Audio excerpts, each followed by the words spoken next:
Zoe protected her unborn child as an old woman brandished a knife. Zoe had nowhere to run. No, stop! Please, don't hurt me. I'm pregnant. I'll give you anything you want. Please just don't hurt my baby. You fool! That's exactly what I'll do! As the woman steps into the light, Zoe recognizes her, Zoe's future mother-in-law and future grandmother of her child. Not understanding why she was doing this, tears well up in Zoe's eyes, infuriating the old woman more. That monstrosity inside you will never be a part of my family. You're a disgrace. Nobody. My son should be ashamed of knocking up a girl like you. Our family's respectable. We have an image to upkeep. I can't have my son running around with some hooker. If that means I need to dispose of your son myself, so be it. But he's your grandson. How can you do such a thing? It's not my grandson. It's a vermin. Parasite that will ruin our family name. Tears now streamed down Zoe's face. She tried to step backwards, but she was cornered. There was nowhere to go. I'll run anywhere. You'll never see or hear from me again. Please, just don't hurt my baby. It has to go. It's not enough. It has to go. The woman's eyes darkened as she stabbed Zoe in the stomach.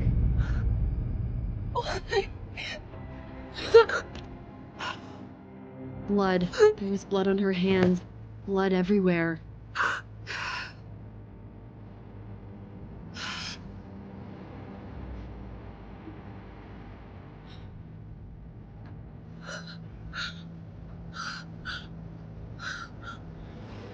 Now you can't find our family.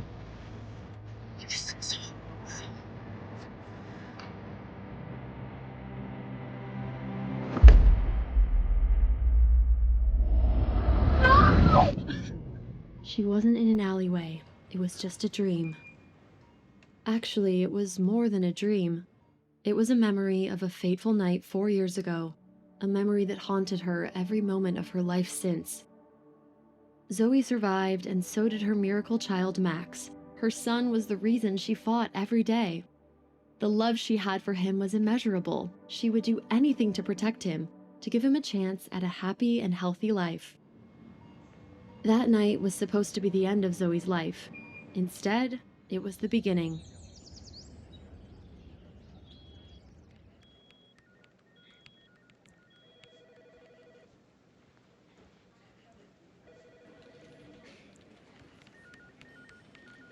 And sent. 5 o'clock is quitting time. You finished for today? Was just putting the finishing touches on this design, but I'm done. I'd ask you to happy hour, but I'm sure you're off to see your son. I am. It's okay. I get it. Your date is much cuter than anyone else see at the bar. That he is. I'll see you tomorrow, Court. Zoe quickly walked towards the exit of Taylor Interiors. This was the best part of her day. She wanted to get to the hospital to spend as much time with her son as possible before visiting hours ended. Courtney couldn't help but sigh. Her friend was under so much pressure. Being a single mother was hard enough, and to add to the hardship, Zoe's son had leukemia. The financial and emotional strain on Zoe was immense. Her son was currently undergoing chemotherapy and needed a bone marrow transplant. Courtney said a quick prayer that a miracle would come into Zoe's life.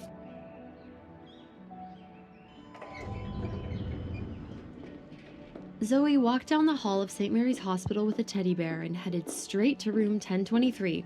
She pushed open the hospital room's door with a huge smile, only for her face to immediately fall. The room was empty.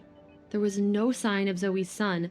She immediately became anxious. Have you seen the patient in this room, my son Max? Oh, I'm sorry. I'm just an intern nurse. I just started here. I don't know your son. I'll ask the charge nurse.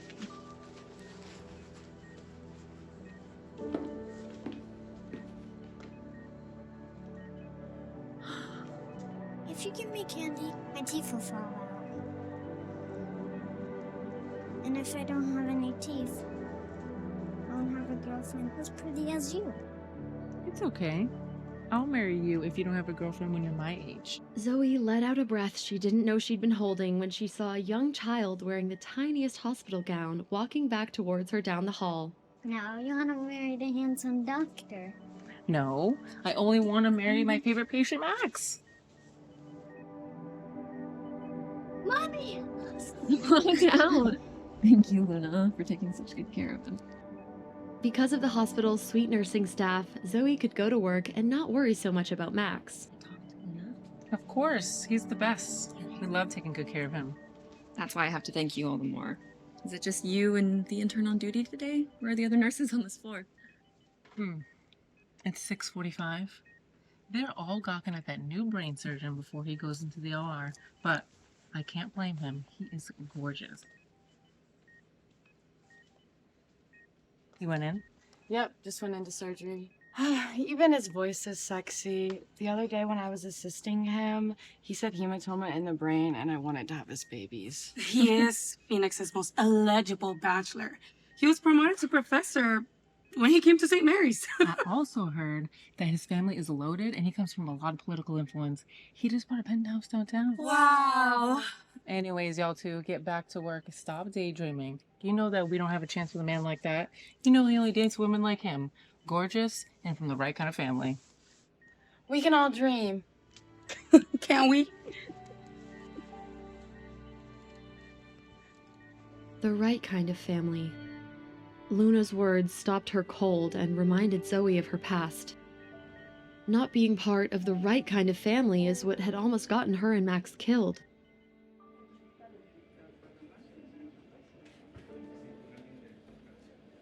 Zoe hadn't slept well last night. Nurse Luna's words yesterday about being part of the right kind of family had dredged up memories that she preferred to keep buried.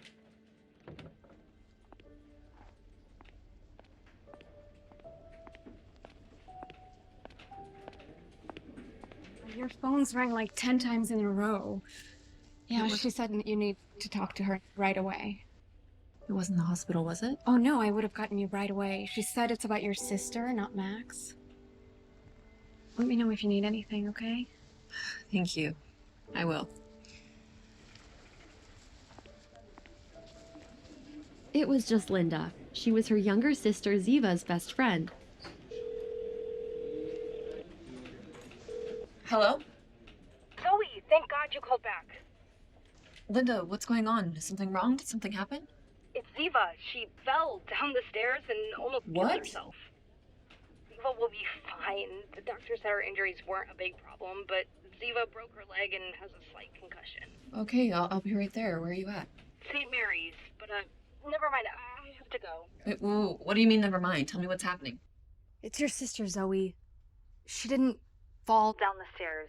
She deliberately threw, herself down the stairs. She wanted to injure herself. but she didn't want to die. Is she crazy?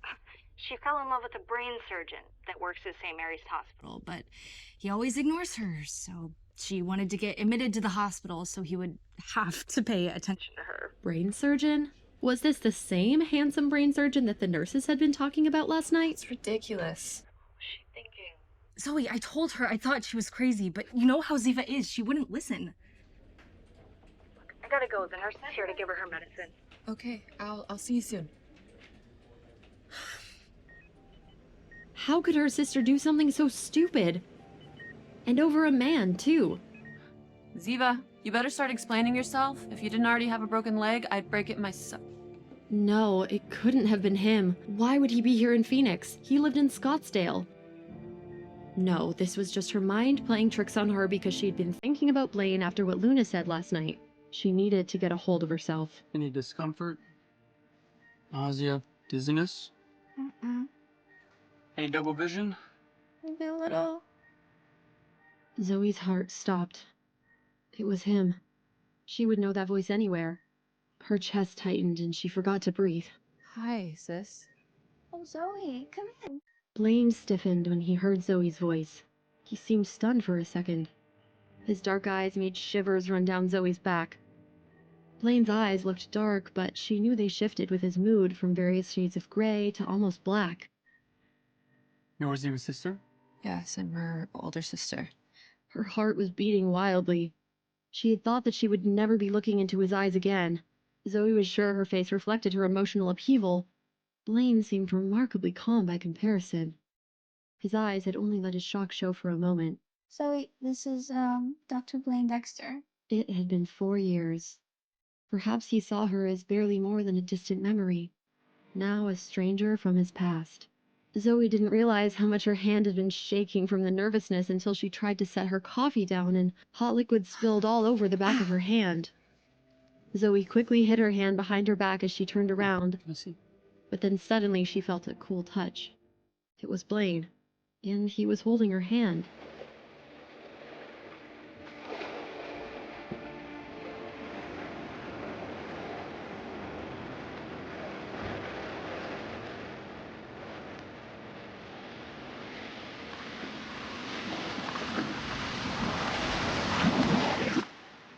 The burn looks to be not that serious. She wanted to break free, but found herself unable to resist his closeness. His voice was cold and clinical. Kelly, can you please help Miss Fuller's sister? Unlike Zoe, he seemed unaffected by their touch. Your scans look good. I don't see any injuries to the brain. Okay. I'll have the nurse arrange to move you to the orthopedic department for observation. What? Why? I don't feel well enough. Ziva, all of my beds are precious. These beds help save lives and treat real injuries. I heard you like me. That'll never happen. So don't waste your time or my time. I don't like women like you. How could you think I would like a woman who would be so stupid to risk her own life for a man? I don't like women who scheme, and I don't like women who lie. I could never be with somebody who would betray my trust. Zoe's chest burned painfully and her ears rang. His sentence was achingly familiar. Blaine's words from 4 years ago still haunted her. Zoe, I can never be with someone who will betray my trust. And as for you, that's no little problem. If you let it fester, it could cause further complications a simple cream can't fix. Kelly, can you please get her a prescription? And you could pick it up at the hospital pharmacy on your way out. There you go. You did this. Did you tell him? Siva, calm down. Siva, do you really feel in your heart that I'm such a terrible person that I would betray you? Zoe's heart ached. Ziva didn't know it, but Zoe simply didn't want to see her younger sister get hurt. She didn't want her to fall in love with a man she could never have, to find the kind of deep love that happens when you meet your soulmate, to only have him taken away. Zoe didn't want her sister threatened, frightened, and harassed by others day and night. This kind of torture wasn't something Zoe would wish on her worst enemy, let alone her own sister. It felt like she'd lost him all over again. Although she knew this was foolish thinking. She'd lost him 4 years ago, and there was no going back. Zoe wiped her eyes and straightened. She began to walk towards Max's room. After today, Zoe would never have to see Blaine again.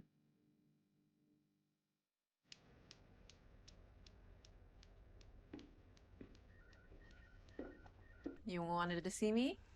Yes, come in. I wanted to talk to you about a new client. So, a new client's been referred to us that I think would be a perfect fit for your design aesthetic. The contact that referred him mentioned that money is no object. So he sounds like my perfect kind of client. Hopefully he'll refer some of his rich friends. Great. Can't wait to get started. Excellent. So, the client wants to meet tonight at the Waterford International Hotel. I know you like to visit your son after work, so if you want to leave a bit early to go and visit Max, that's fine. Talon was not only the chief designer, but also the owner of Taylor Interiors. He was a good boss with a warm heart. That's very thoughtful of you, Talon. Thank you. I'll do that. Oh, Zoe, one more thing. The contact that referred him mentioned he could be a bit picky, but I know your style and attentiveness. I'm sure it'll be no problem. No worries. Won't let you down. I got this. After squeezing in a visit with Max, Zoe headed to the Waterford Hotel to meet her new client.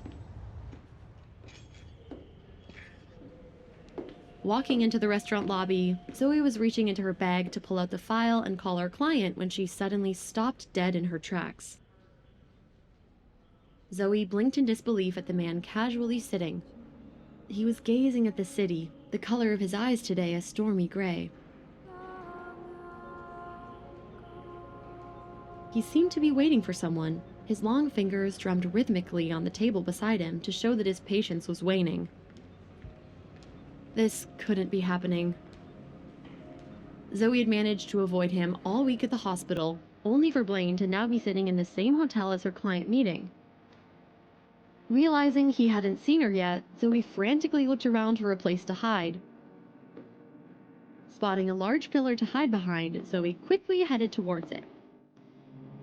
Zoe chanced to glance back in Blaine's direction, only to find him now looking right at her.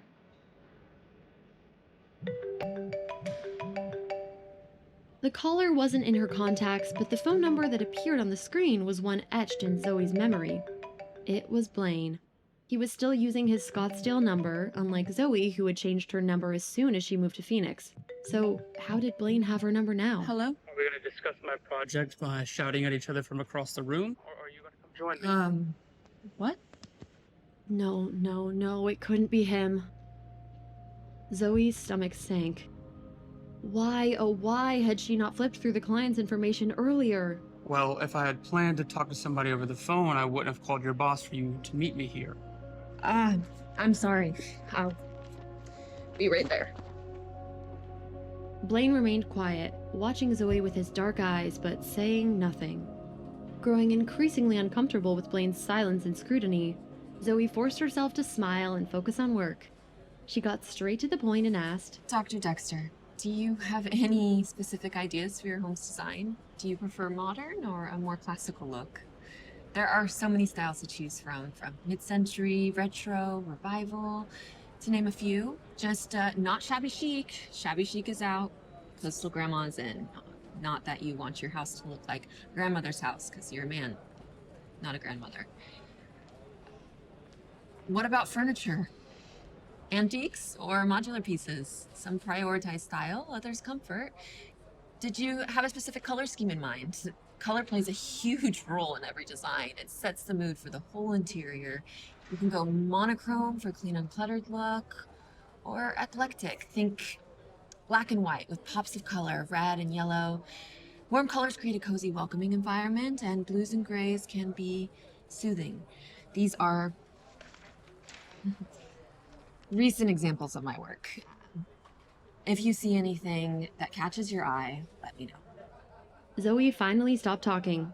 She was out of breath and wished there was a hole in the hotel lobby she could crawl into. Blaine didn't open Zoe's portfolio. She figured he was probably thinking of how quickly he could get Talon on the phone to have her fired. Finally, he spoke. Right now, what I want to do. Let's eat first. Excuse me, sir. Yes, sir. Can we see a menu? Oh, right. Thank you. At least while eating, she wouldn't have to talk. I'm sorry about that. That was rude. I'm not usually that talkative. Never mind that. This is unexpected, to say the least. Thank you. What would you like to eat this? Oh, just the water's fine for me. Not only did this restaurant look extremely expensive, but Zoe also didn't think she could eat with her stomach in knots. Blaine frowned at Zoe's response. Can you bring us 2 plates, please? We'll be sharing. And to start out, we'll do the charcuterie board. And then proceeded to order a wide variety of dishes. The entrees we'll do. Zoe normally prided herself on her professionalism. And the Usually when Zoe met with a new client, she would make small talk and get to know her client before launching into a discussion of their project. Zoe just hadn't been able to do this with Blaine. Thank you. Smelling the delicious aromas, Zoe couldn't help it when her stomach growled loudly. She hadn't eaten since breakfast and rarely went out, as every dollar she made went towards Max's treatments. Zoe blushed. Blaine glanced at her face but didn't comment. I thought you said you were hungry. Why aren't you eating? Don't worry about me. I guess I'm not as hungry as I thought. Zoe's intuition told her Blaine wasn't in a good mood. His gray eyes were stormy and distant. He clearly had something on his mind. Is everything all right? I'm sorry. I'm not trying to pry. I can just tell that something's bothering you. He didn't want to tell Zoe that 2 hours ago he saw life disappear before his eyes. He had thought that as a doctor he would eventually get used to seeing a life lost, but now he knew that death was something you never got used to. There was an indescribable heaviness in his heart. Seeing that Blaine didn't want to talk about it, Zoe didn't say anything else. She just quietly looked down and resumed eating. She shouldn't be concerned about Blaine, but she couldn't help herself. Her mind was in chaos because of him. Blaine's gaze fell on Zoe's lowered face. Since she was looking down, he couldn't see her eyes clearly, but he could see her long lashes flitting against her cheeks. She was nervous. He watched as Zoe tucked a strand of dark hair behind her ear. She'd worn it up today, but some long strands had escaped, falling gently around her face. It didn't seem possible, but Zoe was even more beautiful than he remembered. Zoe's few words of gentle concern gradually gave him a sense of relief. He closed his eyes for a moment, and Blaine's heavy heart seemed to calm.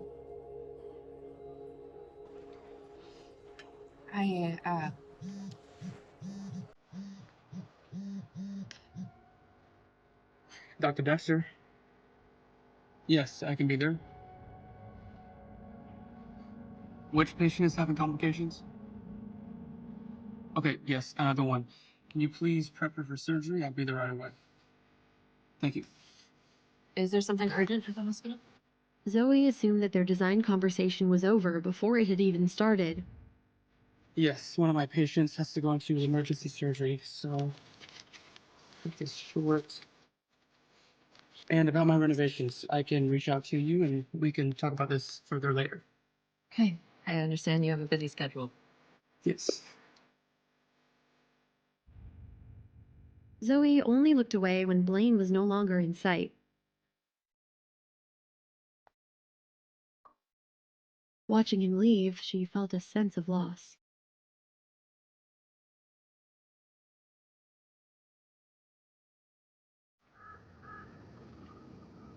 Yesterday had been a long day with multiple surgeries and the death of his patient.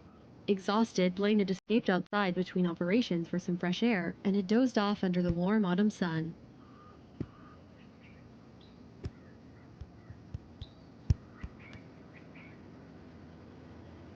Sorry, my ball hit my foot. That's okay. No worries. The little boy was around 6 years old. Are you a doctor? Yes. He was a very handsome little guy. His eyes shone brightly with curiosity and intelligence. This kid was going to be a heartbreaker. You're very handsome. If Luna met you, she might not want to marry me anymore. So, what's your name? My name is Maxwell, but you can call me Max. What's your name? My name is Blaine Dexter. Dr. Dexter. That's right. Are you a brain surgeon? I am a surgeon in the neurology department. Is your family loaded with strong political influence? Hey, kid, are you a detective or something? Is your voice so sexy that the nurses have babies when they hear it? Max, I don't think you should be saying that. Dr. Dexter, are you single? I have a girlfriend. We're supposed to be Phoenix's most eligible bachelor.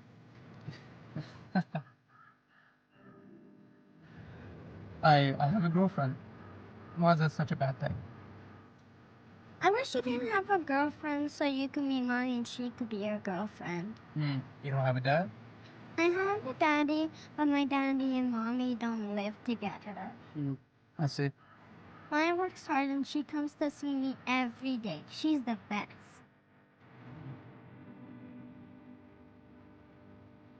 You think I'll get better?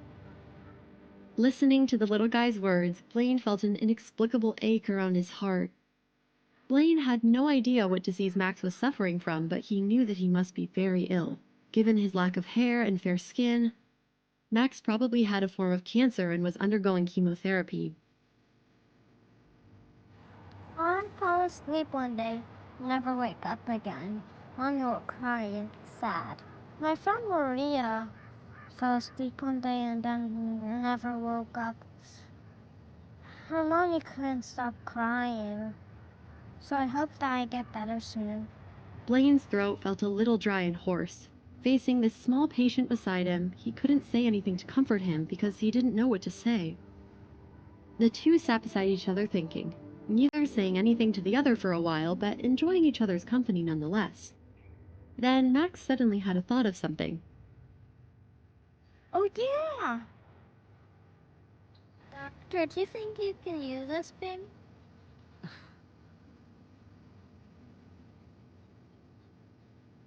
He was speechless. It was a brightly wrapped condom and seemed to be some sort of a giveaway sample for a new brand Blaine had never heard of. Seeing Blaine's strange expression, the little guy looked confused and his face turned red before admitting, My mom sells things to cure me. I thought I could sell these things too. I found it in her purse. Blaine was both charmed and horrified. He had never met a child like Max before. The little guy still held the condom in his hand and waved it in front of Blaine's face. Max grew serious and he lowered his voice a bit when he asked, Do you know what does my one tell me? It's probably a good thing that she didn't tell you. Blaine was curious about what kind of a mother could raise such an innocent yet mischievous child like Max. I have 4 of these things. Max pulled a total of 4 condoms out of his pockets. They cost 50 cents each. He finally understood what kind of mother could teach such a son. I'll buy it from you. Really? Really? A very strong and patient one. Blaine was growing more and more interested in this mother. So how much do I owe you, bud? $2. I'll have as a 20. You can keep the rest. Okay. Max! Luna, I'm over here! Thank you, Dr. Dexter. When you need more of these things, do come find me. I'm in room 1023. I told you to wait for me by the steps. Sorry, my ball kept rolling, so I had to chase it. First, Luna, I want to introduce you to my new friend. This is Dr. Dexter, whose voices can make nurses have babies. Max! Hi, Dr. Dexter. Sorry about that. Yeah. He's been in the hospital for years. He doesn't know much else. Can you tell me what's wrong with the little guy? Leukemia, I'm afraid. Blaine's face went blank. What a hardship for a child to carry, especially now Blaine felt for his mother. And have you found a match for a bone marrow transplant? Tested all the family and no one's a match. I searched for a donor for over a year all over the city. No success. Blaine felt the same ache around his heart as earlier. He knew how difficult it was to find a bone marrow donor. A patient's best chance of finding a match was usually a family member, but if all of Max's family had already been tested without success, it would take a miracle to find a matching donor So now. almost surgery for today, so might as well head in. Yeah. Nice to meet you. Okay, have a good day, doctor. You too. Alrighty, buddy. I'll see you around, okay? Alright. Bye, Dr. Dexter. Bye, bud.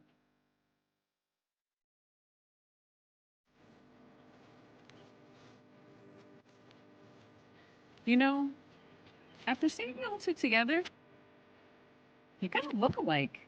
That's because we're both so handsome.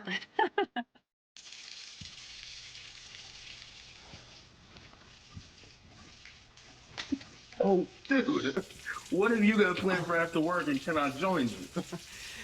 If I were to tell you that these were sold to me by a 4-year-old pint-sized hustler, would you believe me? What? No way, you're lying. Hello? Dr. Dexter, did you have time this week to show me the layout? I need to see the layout of the rooms and take measurements. She was trying to sound as calm as possible. Truthfully, she hadn't wanted to make this call. She'd have preferred Blaine to contact her, but she knew Talon would be expecting an update soon, and she needed to have something to tell her boss. If it had been any other client, Zoe wouldn't have hesitated to call, so she'd forced herself to follow up. I am just about to go into surgery. The operation should take about 3 hours. If you want to meet me at the fountain at the entrance of the hospital at 7 p.m. Okay, thanks.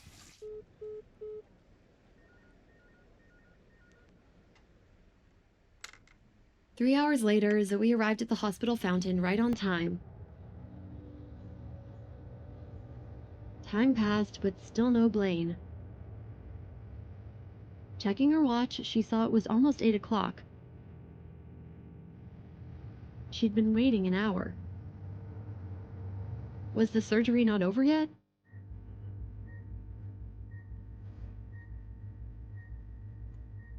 In the operating room, Blaine asked his surgical nurse for the time. What time is it? 7:15. Can you please get Dr. Ramirez on the phone? Although this tumor is benign, it's far more troublesome than we imagined.